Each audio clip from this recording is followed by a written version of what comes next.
Mio Kisagao, Big Day, Diane Gardapi Custom with Elder Corky today to receive some teachings and just have conversation on Indigenous culture.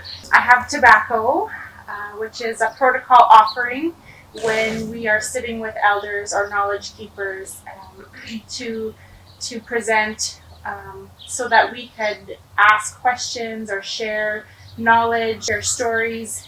I could just pass this tobacco. Okay, we'll put it right here, right in that little diamond. Mikweginskweon, Zigason. Red Cloth Woman is what I go by, or Corky. When I was born, I was given the name Teresa, but I really like my nickname. It's just something that is stuck.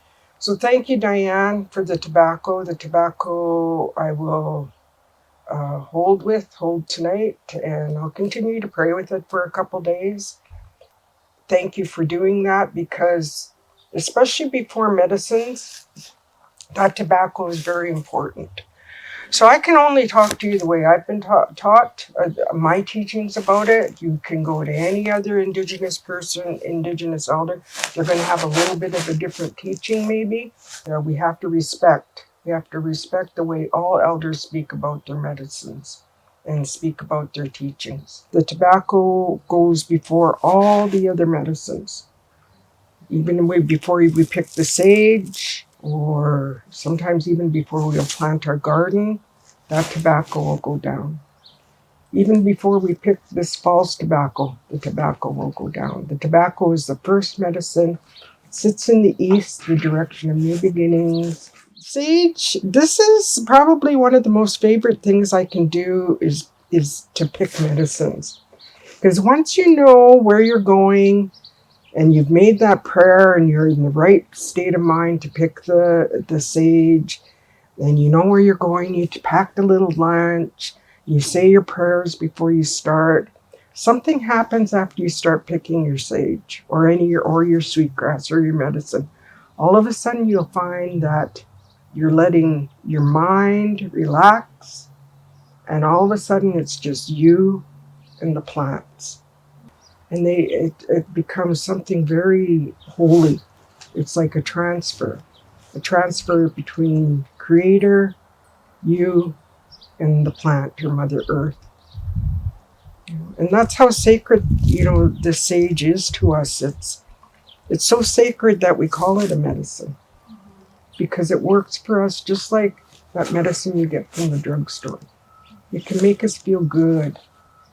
Just being outside, it starts working and healing your physical. Okay, you're really connecting. So there again, you're starting to get medicine for your spiritual. You're very calm, very centered. Now you're getting that medicine for your emotional. You're getting exercise, that's medicine for your physical. And this sage is so holy that we use it when we pray, when we smudge, to help our prayers find its way to Creator. And we use some of the sun dancers during the Sundance season, which will be starting, end of June, middle of June. They'll make crowns out of this. They'll weave and wrap with red ribbon or red cloth a crown of sage to wear on their head while they sundance. Little sage bracelets, little sage anklets. If they don't sundance with wings, they'll sundance with sage wands. And the reason for that is how precious our sundancer is. When that sundancer makes a commitment to dance, they're not only dancing for themselves, for their family, they're dancing for their whole community. And again, the sage that a sundancer uses during their sundance becomes very precious as well. The medicines are something that are incredibly important and incredibly nurturing for us as Indigenous people. And in the Indigenous way of knowing, we believe that the sage has a spirit. And when we pick that sage, we make sure we're in a really good way of thinking. Like, we wouldn't pick the sage if we were crabby or had a fight. A woman on her moon time will wait until her cycle is over because she's so powerful. and it's so good. But and you do it. You don't just go out and start grabbing and grabbing. You pick each plant with intention, spirit and intent, and prayer. And you pray, Creator, help me that this sage I'm picking, let me share it. Make sure that it gets to whoever needs it. Help it to help me.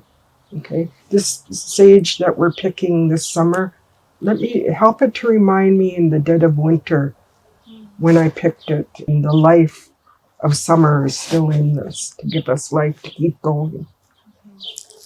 And with the sage, the sage still hasn't been cleaned. Some people will make sage bundles. Some people will very carefully just pick it off one leaf at a time.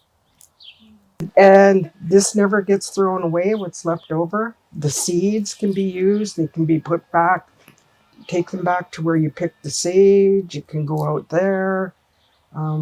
Even when we smudge, we never throw our ashes in the garbage because it's not garbage. It's so precious.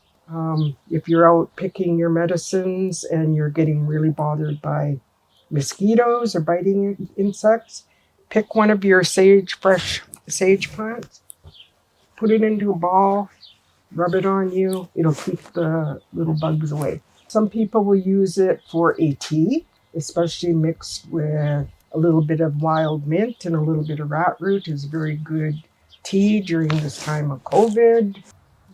So now is about the time where all our new medicines are growing. And so we got to make sure that we either use up our old ones, and if we get to a point where we can't use them up, they should be okay. But some people will start the cycle all over again. They'll put what they didn't pick back or what they didn't use. It's actually pretty rare. Around this time, people are really, really running out of sage. Phoning around, hey, you got any sage? Are you running low on sage? So, yeah. Yes. And that just doesn't go for sage, it goes for all our sacred medicines.